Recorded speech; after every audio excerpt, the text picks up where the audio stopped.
আমাদের গোটা জিন্দেগির ভিতরে একটা ইবাদত আছে, গোটা জিন্দেগির ভিতরে একটা ইবাদত ফরজ হয়, সেটা হলো হজ। সেটার নাম কি? একটা ইবাদত গোটা জিন্দেগির ভিতরে একবার ফরজ হবে, একবার আদায় করলে তার ফরজিয়ত আদায় হয়ে যাবে। এ পর্যন্ত শেষ নয়, আল্লাহ পাক রব্বুল আলামিন মানব জাতিকে তার গোটা জীবনটাকে ইবাদতের মাধ্যমে সাজিয়েছেন, গুছিয়েছেন, সুষমভাবে অত্যন্ত চমৎকারভাবে সাজিয়েছেন। কিভাবে সাজিয়েছেন? একটা মানুষের গোটা জিন্দেগির ভিতরে একবার হজ ফরজ হয়, শুধু তাই নয়, ও মানব জাতি, তোমরা যদি তাকিয়ে দেখো, বাৎসরিক একটা ইবাদত তাআলা রেখেছেন, বাৎসরিক ইবাদত হলো যাকাত দিতে হয়, বাৎসরিক ইবাদত হলো কুরবানি করতে হয়, বাৎসরিক ইবাদত হলো নামাজ আদায় করতে হয়, বাৎসরিক ইবাদত। আল্লাহ তাআলা বললেন এই পর্যন্তই শেষ নয়, তোমাদের মাসিক ইবাদত করতে হবে, পুরো একটা মাস ইবাদত করতে হবে। আল্লাহ পাক রব্বুল আলামিন গোটা মানব জাতিকে একটি মাস ইবাদত করার জন্য ফরজ করেছেন, সেই মাস ছিল রমজান মাস। আল্লাহু আকবার। সেই মাসটির নাম কি? রমজান মাস। গোটা মানব জাতির উপর আল্লাহ পাক রব্বুল আলামিন একটি মাস জাতিকে ফরজ করে দিয়েছেন। শুধু তাই নয়, ও মানব জাতি, এই পর্যন্তই শেষ নয়, তাহলে কি করতে হবে? আল্লাহ পাক রব্বুল আলামিন বলেন, না, এই পর্যন্তই শেষ নয়, তোমাদেরকে সাপ্তাহিক ইবাদত করতে হবে। আইয়ামুস সাইয়্যিদাতুল জুমআ, 7টি যে দিন আছে, এই 7টি দিনের ভিতরে সবথেকে উত্তম দিন, শ্রেষ্ঠ দিন হলো জুমার দিন। জুমার দিন তোমাদের জুমার নামাজ আদায় করতে হবে, এটা হলো সাপ্তাহিক ইবাদত। আল্লাহ তাআলা রব্বুল আলামিন বলেন এই পর্যন্তই শেষ নয়, তাহলে কি করতে হবে? আল্লাহ পাক রব্বুল আলামিন বলেন তোমাদের সাপ্তাহিক ইবাদত করলে চলবে না, তোমাদের দৈনিক ইবাদত করতে হবে। দৈনিক ইবাদত হলো 5 ওয়াক্ত নামাজ। যারা বলে সুবহানাল্লাহ। দৈনিক ইবাদত 5 ওয়াক্ত নামাজ আদায় করতে হয় আমাদের। ও মুসলমান, তোমরা দৈনিক 5 ওয়াক্ত নামাজ আদায় করবে। সকালে যখন তোমরা ঘুম থেকে উঠে আল্লাহ তাআলার ঘোষণা দিতে হবে, আল্লাহু আকবার, আল্লাহু আকবার। আল্লাহ তাআলা বলার জোরের সময় ঘোষণা দিতে হবে, আল্লাহু আকবার, আল্লাহু আকবার, আল্লাহু আকবার, আল্লাহু আকবার। আসরের সময় ঘোষণা দিতে হবে, আল্লাহু আকবার, আল্লাহু আকবার, আবার যখন মাগরিবের সময় হবে, মাগরিবের সময় তোমরা ঘোষণা দিলে আল্লাহু আকবার, আল্লাহু আকবার। আবার তোমরা ইশার সময় হবে, ইশার সময় আবার তোমরা আল্লাহু আকবার, আল্লাহু আকবার ঘোষণা দিয়ে আবার তোমরা ঘুমিয়ে পড়বে। যারা বলে সুবহানাল্লাহ। গোটা জীবনটাকে আল্লাহ তাআলা কত চমৎকার ভাবে সাজিয়েছেন। গোটা জীবনে একবার ফরজ হয়, বাৎসরিক ইবাদত হলো যাকাত দিতে হয়, কুরবানি করতে হয়, মাসিক ইবাদত হলো রমজান মাসে 1 মাস রোজা রাখতে হয়, সাপ্তাহিক ইবাদত হলো সপ্তাহে একবার জুমার নামাজ আদায় করতে হয়, আর 5 ওয়াক্ত নামাজ আদায় করতে হয়। সকালবেলা ঘুম থেকে উঠে আমরা ঘোষণা দিই আল্লাহু আকবার, আল্লাহু আকবার। জোহরের সময় ঘোষণা দিই আল্লাহু আকবার, আল্লাহু আকবার। আসরের সময় ঘোষণা দিই আল্লাহু আকবার, আল্লাহু আকবার। মাগরিবের সময় ঘোষণা দিই আল্লাহু আকবার, আল্লাহু আকবার। আবার ইশার সময় ঘোষণা দিই আল্লাহু আকবার, আল্লাহু আকবার। জোরে সুবহানাল্লাহ। কত চমৎকার ভাবে আল্লাহ তাআলা এই মানব জাতির জীবনটাকে ইবাদতের মাধ্যমে সাজিয়েছেন। লক্ষ্য করছেন, কোনো একটা সময় থাকা যাবে না। দৈনিক 5 ওয়াক্ত নামাজ আদায় করবেন, ঘুম থেকে উঠে ঘোষণা দিতে আল্লাহু আকবার, আবার দুপুরের সময়, আবার আসরের সময়, আবার মাগরিবের সময়, আবার ইশার সময়, ঘুমের আগে আবার ঘোষণা দিতে হবে। শুধু দৈনিক, আবার সপ্তাহে একবার যে না তোমরা দৈনিক একবার, দৈনিক 5 বার ঘোষণা দিচ্ছে, এ পর্যন্ত শেষ নয়। আবার জুমার দিন এলাকার সবাই একত্রিত আবার ঘোষণা দাও, এ পর্যন্ত শেষ নয়। আবার তোমরা কি করো? বছর 2 বার, গোটা 5টা 7টা মসজিদের সবাই একত্রিত হয়ে আবার ঘোষণা দাও, আল্লাহু আকবার। ঈদের নামাজে গিয়ে আল্লাহ তাআলা বলছেন এ পর্যন্ত শেষ নয়। গোটা পৃথিবীর সকল মুসলমান একত্রিত হয়ে বাইতুল্লাহ গিয়ে আল্লাহর ঘরে গিয়ে ঘোষণা দাও, আল্লাহু আকবার, আল্লাহু লাব্বাইক লাব্বাইক। জোরে বলেন সুবহানাল্লাহ। আল্লাহ তাআলা কত সুন্দর করে মানব জাতির জীবনকে সাজিয়েছেন। এই ইবাদতের ভিতরে সবথেকে গুরুত্বপূর্ণ ইবাদত হলো দৈনন্দিন জীবনে, মুসলমানদের জীবনে সবথেকে গুরুত্বপূর্ণ ইবাদত হলো নামাজ। এটার নাম কি? নামাজ। মুসলমানদের জীবনে ইমানদারদের জীবনে দৈনন্দিন জীবনে 5 ওয়াক্ত নামাজ ফরজ, সবথেকে গুরুত্বপূর্ণ ইবাদত, সবথেকে পছন্দনীয় ইবাদত, সবথেকে দামি ইবাদত। সাহাবায়ে কেরাম হাদিসের মধ্যে আসছে, আব্দুল্লাহ ইবনে মাসউদ রাদিয়াল্লাহু তাআলা আনহু হাদিস থেকে প্রশ্ন করলেন নবী সাল্লাল্লাহু আলাইহি ওয়াসাল্লাম, ইয়া রাসূলুল্লাহ ইয়া হাবিবাল্লাহ আইয়ুল আমালি হাব্বু ইলাল্লাহ, ইয়া রাসূলুল্লাহ ইয়া হাবিবাল্লাহ, আল্লাহ পাক রব্বুল আলামিনের কাছে সবচেয়ে পছন্দনীয় আমল কোনটি? আল্লাহ রাসূল সাল্লাল্লাহু আলাইহি ওয়াসাল্লাম ঘোষণা করেছেন, ও আমার সাহাবীরা, as-salatu liwaqtiha, নির্ধারিত সময় মতো নামাজ আদায় করা আল্লাহ তাআলার কাছে সবথেকে পছন্দনীয়, সবথেকে গুরুত্বপূর্ণ। এর মতো আর কোন আমল এই জমিনে নাই। বলে সুবহানাল্লাহ। সবথেকে পছন্দনীয় গুরুত্বপূর্ণ আমল কোনটি আল্লাহ তাআলার কাছে? নামাজ। কথা বলতে কি কষ্ট আপনাদের? তো জবান খোলে, সবথেকে পছন্দনীয় আমল কোনটি? নামাজ। আল্লাহ নবী সাল্লাল্লাহু আলাইহি ওয়াসাল্লাম তাকে সাহাবায়ে কেরাম প্রশ্ন করলেন, ইয়া রাসূলুল্লাহ ইয়া হাবিবাল্লাহ, বান্দা কখন আল্লাহ তাআলার নিকটবর্তী হয়ে যায়? আকরাবু মা ইয়াকুনু আবদু মির রাব্বিহি, ইয়া রাসূলুল্লাহ ইয়া হাবিবাল্লাহ, বান্দা কখন আল্লাহ তাআলার নিকটবর্তী হয়ে যায়? আল্লাহ রাসূল সাল্লাল্লাহু আলাইহি ওয়াসাল্লাম বললেন, বান্দা যখন সিজদা দেয় তখন আল্লাহ তাআলার নিকটবর্তী হয়ে যায়। বলে সুবহানাল্লাহ। নামাজ গুরুত্বপূর্ণ একটি বাত। এই নামাজ এটা হলো ফার্সি ভাষা। নামাজ এই যে আমরা যে বলি নামাজ, এই নামাজটা কি ভাষা? ফার্সি ভাষা। নামাজের বাংলা এই যে নামাজ, এটা হলো ফার্সি ভাষা। এই নামাজের আর এক অর্থ হলো আরবিতে নামাজকে সালাত বলে। নামাজকে কি বলে? সালাত। নামাজ হলো ফার্সি ভাষা, আরবিতে হলো সালাত, আর বাংলায় হলো কারো থেকে মুখ ঘুরানো, মুখ ফিরানো, মুতাওয়াজ্জিহ হওয়া, নিকটবর্তী হওয়া, এটা হলো বাংলা। এই সালাত নামাজের যে আরবি অর্থ, আরবিতে ওই কোরআন ও হাদিসে আসছে সালাত। এই সালাতের আবার কয়েকটি অর্থ হয়। যখন এই সালাত আল্লাহ তাআলার সাথে সম্পৃক্ত করা হয় তখন এই সালাতের অর্থ হয় রহমত, আর যখন ফেরেশতার দিকে সম্পৃক্ত করা হয় তখন অর্থ হয় ইস্তিগফার, আর মানব জাতি যখন সালাত করে তখন অর্থ হয় দুরূদ।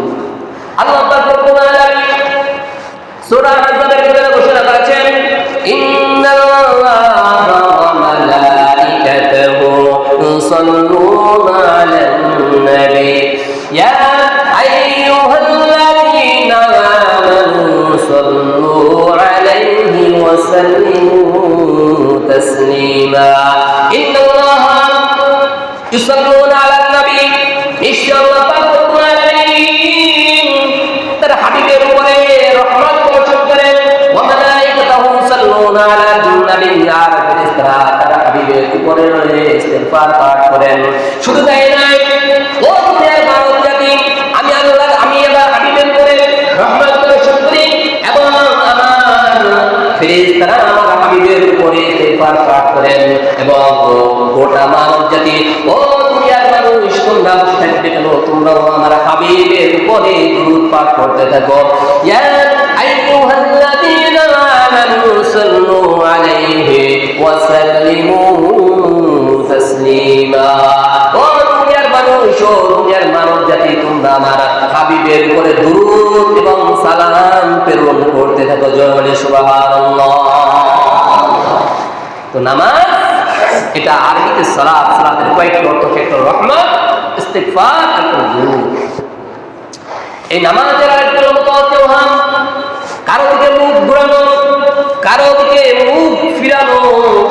হযরত ইব্রাহিম আলাইহিস সালাতু ওয়াস সালাম ঘোষণা করেছেন, ইন্নী ওয়াজজাহতু ওয়াজহিয়া লিল্লাযী ফাতারাস সামাওয়াতি ওয়াল আরদা হানিফা ওয়া মা আনা মিনাল মুশরিকিন। নিশ্চয়ই আমি মুতাওয়াজ্জিহ হলাম, আমার মুখ ঘুরিয়ে নিলাম, আমার মুখ ফিরিয়ে নিলাম কোন দিকে? যিনি এই মানব জাতিকে নদী জমিন গোটা সব আসমান এবং জমিনকে পাহাড় পর্বত নদ নদী পাহাড় পর্বত বন্দরানে সৃষ্টি করেছেন সেই রবের দিকে আমি আমার চেহারাকে ঘুরিয়ে নিলাম আমি আমার সেই রবের দিকে সেই মুনিবের দিকে আমার চেহারা আমার মুখ ঘুরিয়ে নিলাম জোরে বলে সুবহানাল্লাহ। নামাজের একটা অর্থ হলো যে মুখ ঘুরানো মুখ সালাতের একটি অর্থ হলো নামাজের আরেকটি অর্থ হলো নিকটবর্তী হওয়া। আল্লাহ পাক রব্বুল আলামিন ঘোষণা করেছেন কোরআনের আয়াতের ভিতরে ওয়াসজুদু ওয়াকতারিব বান্দা সিজদা দাও আর নিকটবর্তী হয়ে যাও। কার নিকটবর্তী হতে চাই? আল্লাহর নিকটবর্তী হতে চাই। আল্লাহ পাক রব্বুল আলামিনের জন্য ঘোষণা করেছেন বান্দা যদি তুমি আমার নিকটবর্তী হয়ে যাও ওয়াসজুদু ওয়াকতারিব তুমি সিজদা দাও আর সিজদার মাধ্যমে আমার নিকটবর্তী হয়ে যাও জোরে বলে সুবহানাল্লাহ।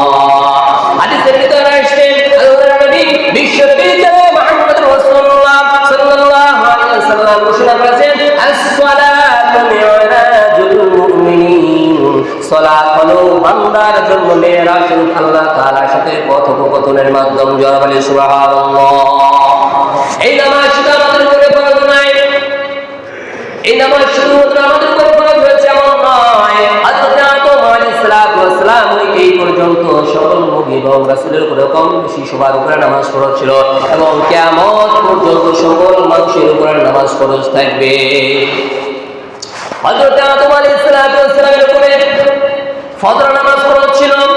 হযরত আদম আলাইহিস সালাতু ওয়াস সালামকে যখন আল্লাহ পাক রব্বুল আলামিন জান্নাত থেকে বের করে দিলেন তিনি জমিনে চলে আসলেন। জমিনে আসার পরে যখন সন্ধ্যা হয়ে গেল গভীর অন্ধকার তিনি ভয় পেয়ে গেলেন। তিনি জান্নাতে যখন ছিলেন তখন কোনো অন্ধকার দেখেন নাই কোনো রাত দেখেন নাই।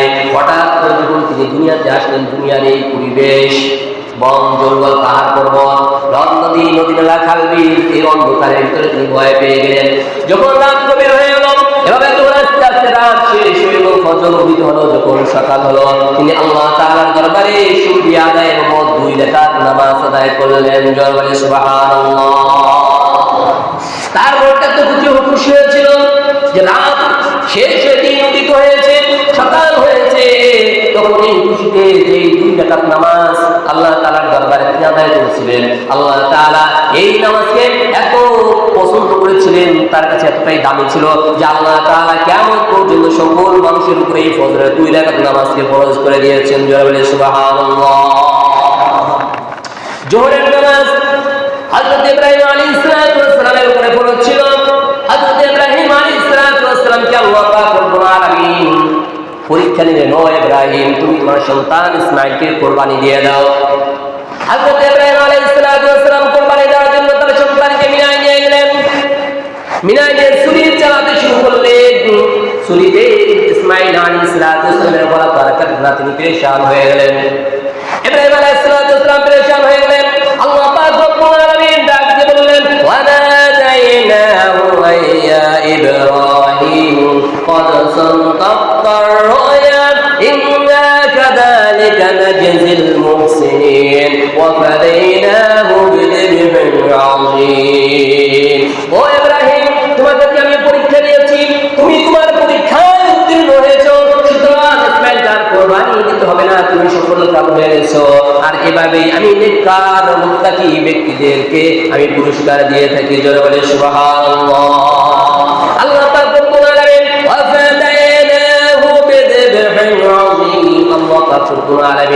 জিবরাইলের মাধ্যমে জান্নাত থেকে একটি দুম্বা পাঠিয়ে দিলেন আর ইব্রাহিম আলাইহিস সালাম এই দুম্বাকে কুরবানি করলেন জোরে বলে সুবহানাল্লাহ।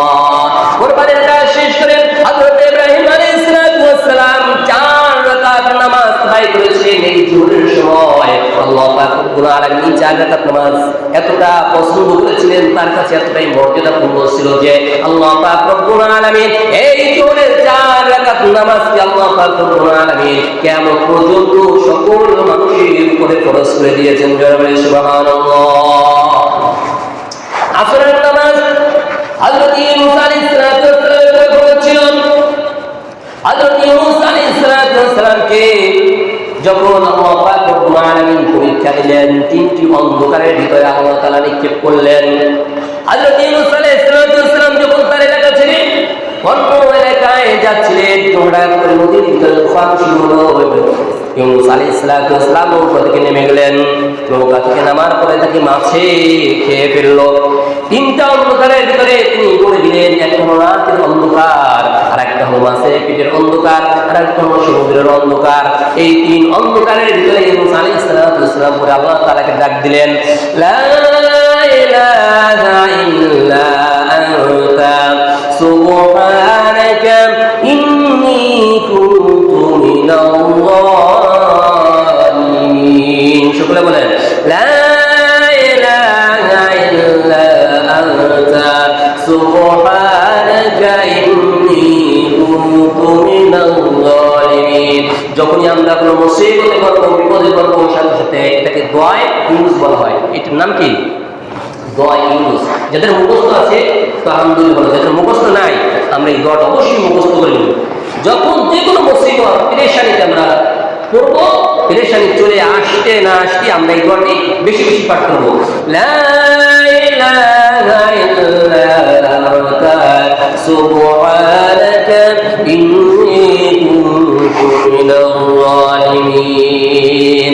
ইউনূস আলাইহিস সালাম আল্লাহ তাআলাকে ডাক দিলেন, লা ইলাহা ইল্লা আনতা সুবহানাকা। আয় আল্লাহ তাআলা, আপনি ছাড়া আর কোনো রব নাই, আপনি ছাড়া আর কোনো ইলাহ নাই, আপনি ছাড়া আর কোনো মাবুদ নাই। সুবহানাকা, আপনি পবিত্র, মহা পবিত্র। লা ইলাহা ইল্লা আনতা সুবহানাকা ইন্নী কুনতু মিনাল যালিমিন। আর আমি গুনাহগার, আমি মহাপাপী, আমি জালিমদের অন্তর্ভুক্ত হয়ে গেছি। সুতরাং এই মহা মুসিবত থেকে আমাকে আপনি রক্ষা করুন। আল্লাহ পাক রব্বুল আলামিন ইউনূস আলাইহিস সালামের দোয়া কবুল করলেন। আল্লাহ পাক রব্বুল আলামিন দোয়া কবুল করলেন। ইউনূস আলাইহিস সালামকে এই মহা মুসিবত থেকে, এই মহা বিপদ থেকে রক্ষা করলেন।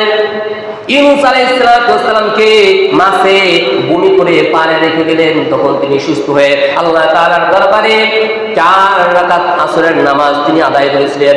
ওই সময়টা ছিল আসরের সময়। আল্লাহ পাক রব্বুল আলামিন ইউনূস আলাইহিস সালামের এই নামাজটাকে এতটা পছন্দ করেছিলেন, এতটা দামি ছিল এই নামাজ।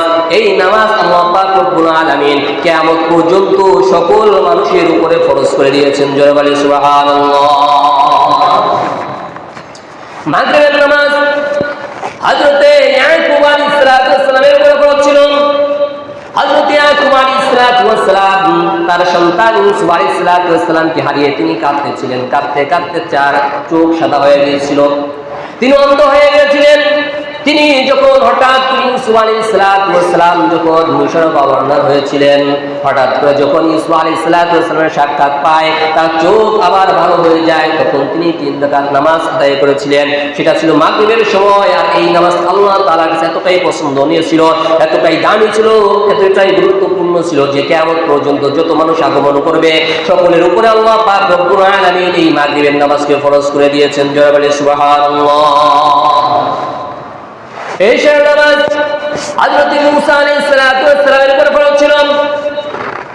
হযরত মূসা আলাইহিস সালাম যখন তিনি নীল নদ পাড়ি দিয়ে ওপার চলে গিয়েছিলেন, এদিকে ফিরাউন তাকে ধরার জন্য সৈন্যবাহিনী পাঠিয়ে দিয়েছিল। যখন মূসা আলাইহিস সালাম ফিরাউনের কবল থেকে মুক্তি পেলেন এবং সংবাদ পেলেন যে আল্লাহ পাক রব্বুল আলামিন মূসা আলাইহিস সালাম এবং তার বাহিনীকে নদীর ভিতরে, সমুদ্রের ভিতরে ডুবিয়ে মেরেছেন, ধ্বংস করে দিয়েছেন, তখন মূসা আলাইহিস সালাম 4 রাকাত নামাজ আদায় করেছিলেন। ওই সময়টা ছিল ঈশার সময়। আল্লাহ পাক রব্বুল আলামিন এই নামাজটাকে এতটা পছন্দ করেছিলেন, এই নামাজটা এতটাই দামি ছিল। আল্লাহ পাক রব্বুল আলামিন এই নামাজকে কিয়ামত পর্যন্ত যত মানুষ আগমন করবে সকলের উপর আল্লাহ পাক রব্বুল আলামিন এই নামাজকে ফরজ করে দিয়েছেন। জয় বলে সুবহানাল্লাহ। তো পূর্ববর্তী অন্যান্য নবীদের উপরে নামাজ ফরজ ছিল। কোরআনের আয়াত দ্বারা প্রমাণিত হযরত ইব্রাহিম আলাইহিস সালামের উপর নামাজ ফরজ ছিল। কোরআনের আয়াতের ভিতরে আসছে রাব্বি জাআলনি মুকিমাস সালাতি ওয়া মিন যুররিয়্যাতি। আয় আল্লাহ তাআলা, রাব্বি জাআলনি মুকিমাস সালাতি ওয়া মিন যুররিয়্যাতি, আয় আল্লাহ তাআলা আমাকে এবং আমার সন্তানদেরকে নামাজ কায়েমকারীদের, নামাজ প্রতিষ্ঠাকারীদের অন্তর্ভুক্ত করে দেন। জোরে বলে সুবহানাল্লাহ। নামাজ কি শুধু একা পড়লে হবে?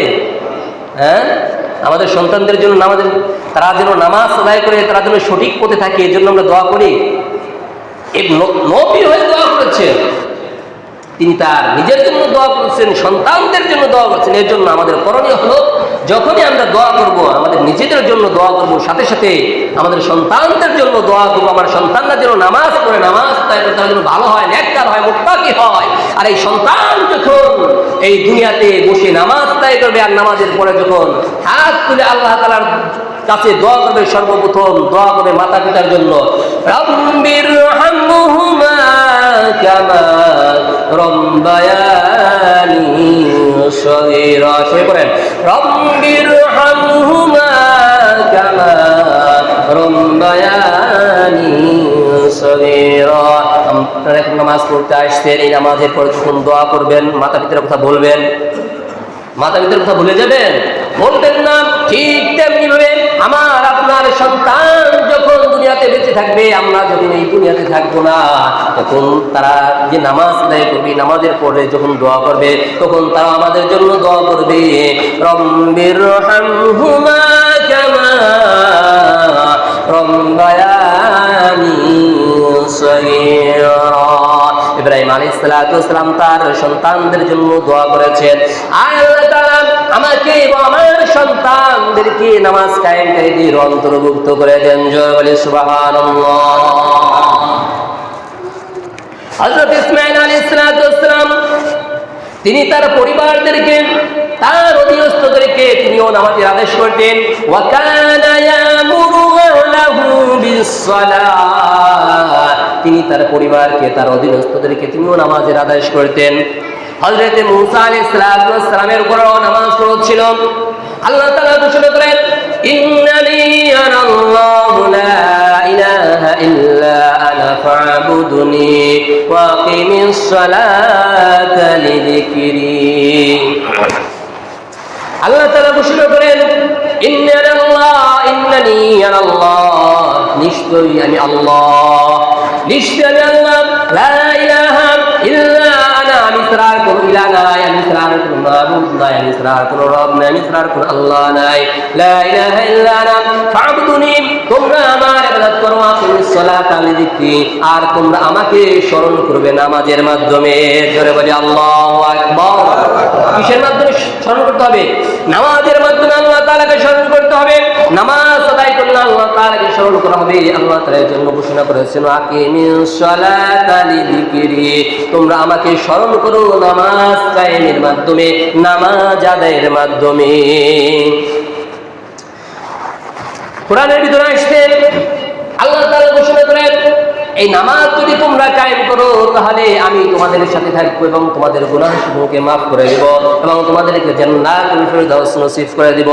আল্লাহ তাআলা সূরা মায়েদার ভিতরে ঘোষণা করেছেন, আকালাল্লাহু ইন্নী মাআকুম লাইন আকামতুমুস সালাতা ওয়া আতাইতুমুজ যাকাত লাউ কাফিরান্না আনকুম সাইয়্যাতিকুম ওয়া লা উদখিলান্নাকুম জান্নাতিন তাজরি মিন তাহতিহাল আনহার। আল্লাহ তাআলা ঘোষণা করেন, আকালাল্লাহু ইন্নী মাআকুম, নিশ্চয়ই আমি আল্লাহ তোমাদের সাথে আছি। কখন তোমাদের সাথে আছি? লাইন আকামতুমুস সালাত, যখন তোমরা নামাজ কায়েম করবে, নামাজ আদায় করবে, ওয়া আতাইতুমুজ যাকাত, যখন তোমরা যাকাত আদায় করবে, যাকাত দিবে, তখন কি হবে? তোমাদের কি লাভ হবে? লাউ কাফিরান্না আনকুম সাইয়্যাতিকুম, তাহলে আমি তোমাদের গুনাহসমূহকে মাফ করে দিব। ওয়া লা উদখিলান্নাকুম জান্নাতিন তাজরি মিন তাহতিহাল আনহার, এবং আমি তোমাদেরকে জান্নাতুল ফিরদাউস নসিব করে দিব। জোরে বলি সুবহানাল্লাহ। এই নামাজ আদায় করলে এখানে কয়েকটি বিষয়ের কথা আল্লাহ তাআলা ঘোষণা করেছে। এক নাম্বার বলছে যে ওয়াকালু ইন্নী মাআকুম, তোমরা যদি নামাজ কায়েম করো, নামাজ আদায় করো, তাহলে আমি তোমাদের সাথে আছি। আল্লাহ তাআলা যদি আমাদের সাথে থাকে, তাহলে আর কোনো ভয় আছে? আর কোনো ভয় আছে? যারা বলেন, দুনিয়াতেও কোনো ভয় নাই, আখিরাতেও কোনো ভয় নেই। সাথে সাথে আরো আল্লাহ তাআলা আরো ঘোষণা করেছেন, লাউ কাফিরান্না আনকুম সাইয়্যাতিকুম, তোমাদের গুনাহসমূহকে আমি ক্ষমা করে দিব। ওয়া লা উদখিলান্নাকুম জান্নাত, তাহলে তোমাদেরকে আমি জান্নাত দান করে, জান্নাতুল ফিরদাউস নসিব করে দিব। জোরে বলি সুবহানাল্লাহ। হযরত ঈসা আলাইহিস সালামের উপর নামাজ পড়ছিলেন। কোরআনের ভিতরে আসছে, সূরা মারিয়ামের ভিতরে আসছে, আলা ইন্নী الكتاب وجعلني مباركا أينما كنت وأوصاني بالصلاة والزكاة ঈসা আলাইহিস সালাম তার উম্মতদেরকে বললেন ক্বালা ইন্নী আব্দুল্লাহ নিশ্চয়ই আমি আল্লাহ তাআলার বান্দা আর আল্লাহ তাআলা আমাকে নবী হিসেবে পাঠিয়েছেন ওয়া আওসানি বিস-সালাতি ওয়াজ-যাকাত আর আল্লাহ তাআলা আমাকে আদেশ করেছেন আমি যেন নামাজ আদায় করি আমি যেন নামাজ প্রতিষ্ঠা করি আমি যেন নামাজ কায়েম করি নামাজ আদায় করি এবং যাকাত আদায় করি ওয়া কানা মা দুমতু হাইয়া আর এই জমিনে আমি যতদিন জীবিত থাকবো ততদিন পর্যন্ত আমার উপর নামাজকে আল্লাহ তাআলা ফরজ করে দিয়েছেন জোরে বলে সুবহানাল্লাহ এইসব ঘটনার ভিতরে বোঝা গেল যে পূর্ববর্তী নবীদের উপরেও নামাজ ফরজ ছিল শুধুমাত্র নামাজ যে আমাদের উপরে ফরজ এমনটি নয়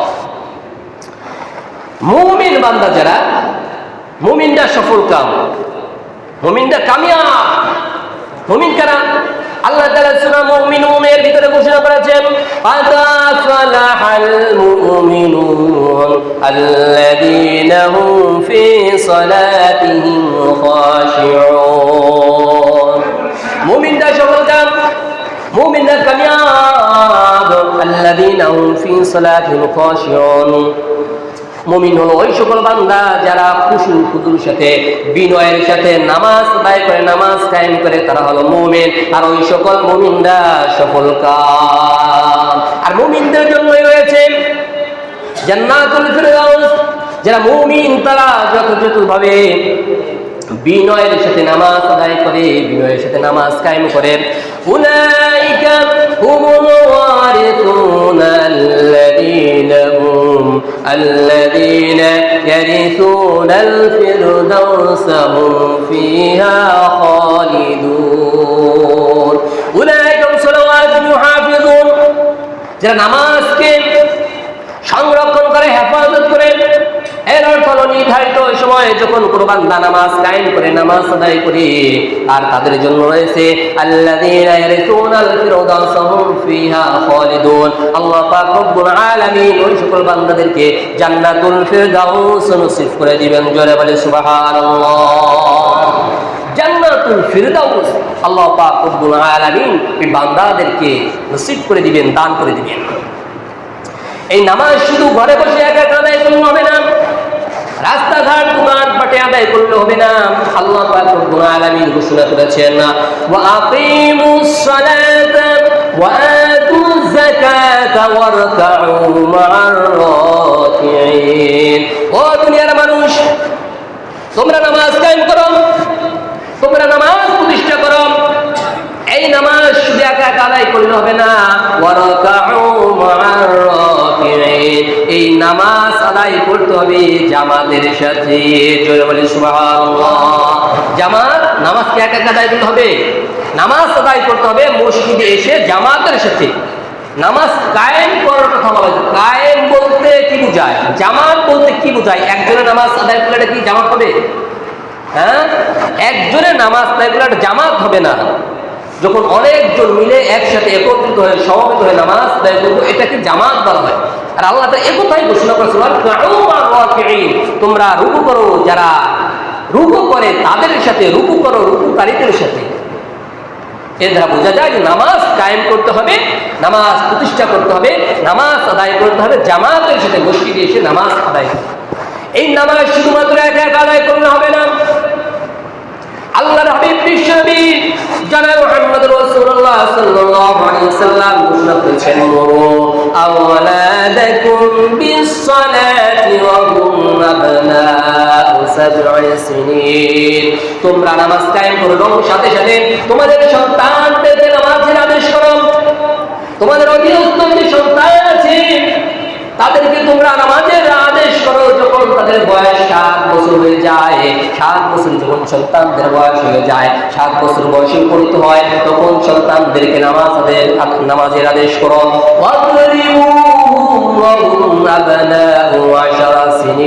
আর যখন তাদের বয়স 10 বছর হয়ে যায় তাদেরকে শাসন করে হলেও তাদেরকে শাস্তি দিয়েও হলেও তাদেরকে নামাজ পড়াতে হবে তাদেরকে নামাজ পড়াতে বাধ্য করতে হবে সন্তানের বয়স যখন 7 বছর 7 বছর যখন হয়ে যাবে তাদেরকে নামাজের প্রতি উৎসাহ দিতে হবে, তাদেরকে নামাজের তালকিন করতে হবে, নামাজের প্রতি উদ্বুদ্ধ করতে হবে, বাবা নামাজ পড়ো, বাবা নামাজ পড়ো। এভাবে 7, 8, 9 জন 10 বছর হয়ে যাবে, আর ছাড় নাই, তখন নামাজ পড়তেই হবে। নামাজ যদি না পড়ে শাসন করতে হবে, কঠোরতা করতে হবে, শাস্তি দিতে হবে, তাদেরকে শাস্তি দিতে হবে যদি নামাজ আদায় না করে। কত কঠোরতা করেছেন আল্লাহ সাল্লাল্লাহু আলাইহি ওয়াসাল্লাম। অনেক মানুষ নামাজ আদায় করে, তাদের নামাজ হয় না। হাদিসের ভিতরে নবী সাল্লাল্লাহু আলাইহি ওয়াসাল্লাম ঘোষণা করেছেন, অনেক মানুষ যারা নামাজ আদায় করে এই নামাজকে রহমতের ফেরেশতারা আল্লাহ তাআলার দরবারে নিয়ে যায়। এই নামাজে নামাজি ব্যক্তির জন্য দোয়া করেন, আয় আল্লাহ তাআলা ওই নামাজি ব্যক্তিকে আপনি হেফাজত করেন, আপনি তার রহমত বর্ষণ করেন। সে যেমনি ভাবে আমাকে হেফাজত করেছে তেমনি ভাবে আপনি আপনার এই বান্দাকে হেফাজত করেন। জোরে বলে সুবহানাল্লাহ। আবার অনেক নামাজি আছে যে তাদের নামাজ হয় না। এই নামাজ ফেরেশতারা কালো একটি কাপড় নেয়, গুটি আসমানের দিকে নিয়ে যেতে থাকে, আর তখন এই নামাজি ব্যক্তির জন্য বদদোয়া দিতে থাকে। আয় আল্লাহ তাআলা ওই নামাজি ব্যক্তি আমাকে এমন ভাবে আদায় করেছে, আমাকে ধ্বংস করেছে, আমাকে হেফাজত করে নাই, সুতরাং আপনি আপনার ওই বান্দাকে ধ্বংস করে দেন। জোরে বলে নাউজুবিল্লাহ। নামাজ যদি ভালোভাবে আদায় করি নামাজই আমার জন্য দোয়া করবে, আর নামাজকে যদি আমি ধ্বংস করি নামাজ আমাকে ধ্বংস করার জন্য বদদোয়া করবে। নাউজুবিল্লাহ। নামাজ আদায় করতে হবে সুন্দরভাবে, তাহলে নামাজ আমার জন্য দোয়া করবে। নামাজের হক আদায় করে যদি আমরা নামাজ আদায় করি তাহলে নামাজ আমাদের জন্য দোয়া করবে, আর যদি নামাজের হক আদায় না করি তাহলে নামাজ আমাদের জন্য বদদোয়া করতে থাকবে। কালকে আমাদের ময়দানে আল্লাহ পাক রব্বুল আলামিন সর্বপ্রথম নামাজের হিসাব নেবেন। সর্বপ্রথম কিসের হিসাব নেওয়া হবে? নামাজের হিসাব নেওয়া হবে। ইসলামের ইতিহাসে ইমানের পরে সর্বপ্রথম ফরজ হয়েছে নামাজ। কি ফরজ হয়েছে? নামাজ ফরজ হয়েছে। ইসলামের ইতিহাসে সর্বপ্রথম ইমানের পরে নামাজ ফরজ হয়েছে। আর কাল কিয়ামতের ময়দানে আল্লাহ পাক রব্বুল আলামিন সর্বপ্রথম নামাজের হিসাব নেবেন। জোরে বলে সুবহানাল্লাহ। আল্লাহ নবী বিশ্বনবী জনাব মুহাম্মদ রাসূলুল্লাহ সাল্লাল্লাহু আলাইহি ওয়াসাল্লাম ঘোষণা করেছেন, أول ما يحاسب به العبد يوم القيامة الصلاة। কাল কিয়ামতের ময়দানে আল্লাহ পাক রব্বুল আলামিন সর্বপ্রথম বান্দার নামাজের হিসাব নেবেন। কিসের হিসাব নেবেন? নামাজের হিসাব নেবেন আল্লাহ পাক রব্বুল আলামিন। আল্লাহ পাক রব্বুল আলামিন কিয়ামতের ময়দানে সকল মানুষকে প্রশ্ন করবেন, তোমরা কি নামাজ আদায় করেছিলে কিনা? তখন মানুষ বলবে, হ্যাঁ হ্যাঁ আমি নামাজ আদায় করেছি, আমরা নামাজ আদায় করেছি। সূরা কালামের ভিতরে আল্লাহ তাআলা ঘোষণা করেছেন, ইয়াউমা ইউকশাফু আন সাকিন ওয়া ইউদআউনা ইলা সুজুদি ফালা ইস্তাতিউন। কিয়ামতের ময়দানে তাদেরকে বলা হবে, তোমরা সিজদা দাও। তোমরা যারা দুনিয়াতে নামাজ আদায় করতে, রুকু করতে, সিজদা করতে, তাহলে তোমরা নামাজ আদায় করো, নামাজ পড়ে দেখাও, রুকু করো, সিজদা করে করে রুকু করে করে আমাকে দেখাও, তাহলে আমি বুঝবো তোমরা নামাজ আদায় করতে। দুনিয়াতে যারা নামাজ আদায় করতো কিয়ামতের ময়দানে তারা রুকু করবে, তারা সিজদা করবে। আর দুনিয়াতে যারা নামাজ আদায় করে নাই তারা রুকু করতে পারবে না, তারা সিজদাও করতে পারবে না। পারবে না। দুনিয়াতে যারা নামাজ পড়ে নাই তারা কিয়ামতের ময়দানে রুকু করতে পারবে না, সিজদাও করতে পারবে না।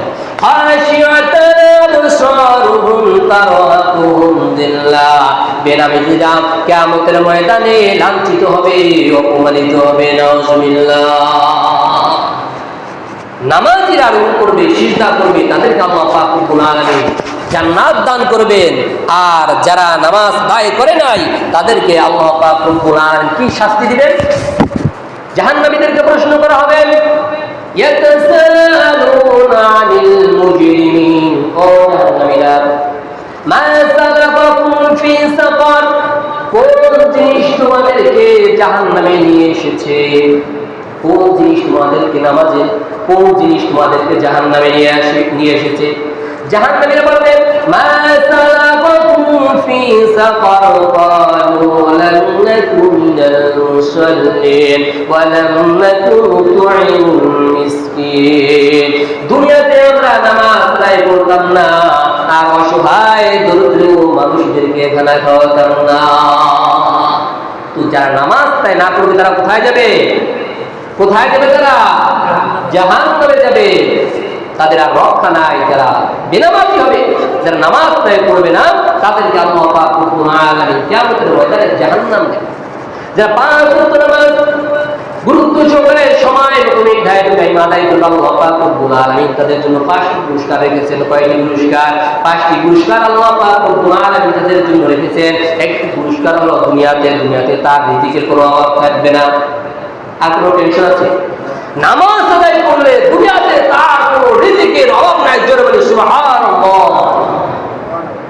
রিজিকের অর্থ হলো একটা মানুষের দুনিয়াতে চলার জন্য যা কিছু প্রয়োজন, মুফাসসির ইকরাম ব্যাখ্যা লিখেছেন রিজিকের অর্থ যে একটা মানুষের যত প্রকার হাজাত প্রয়োজন হতে পারে, আল্লাহ পাক রব্বুল আলামিন সকল প্রকার রিজিক, সকল প্রকার প্রয়োজন আল্লাহ পাক রব্বুল আলামিন ব্যবস্থা করে দিলেন। জোরে বলি সুবহানাল্লাহ।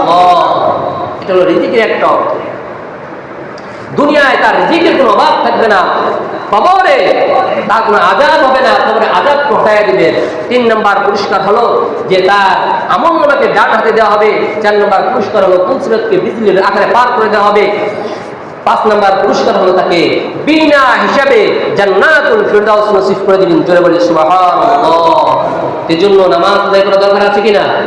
নামাজ আমিও আদায় করব, আমার অধীনস্থ যারা আছে তাদেরকেও নামাজের প্রতি উদ্বুদ্ধ করব, তাদেরকে বাধ্য করব নামাজ পড়তে। কারণ তারা যদি নামাজ আদায় না করে, আমি যদি নামাজ আদায় না করতে না, আল্লাহ তাআলার কাছে আমাকে জবাবদিহি করতে হবে। সাথে সাথে আমার পরিবার যদি নামাজ আদায় না করে, তাহলে তারা যে নামাজ আদায় করে না, আমার সন্তানরা যে নামাজ আদায় করে না, এর জন্য আল্লাহ তাআলার কাছে আমাকেই জবাবদিহি করতে হবে।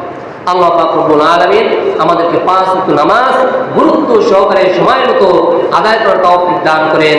আমিন। ওয়া আখিরু দাওয়ানা আলহামদুলিল্লাহি রাব্বিল আলামিন। যাদের সুন্নাত বাকি আছে আমরা সুন্নাত আদায় করব।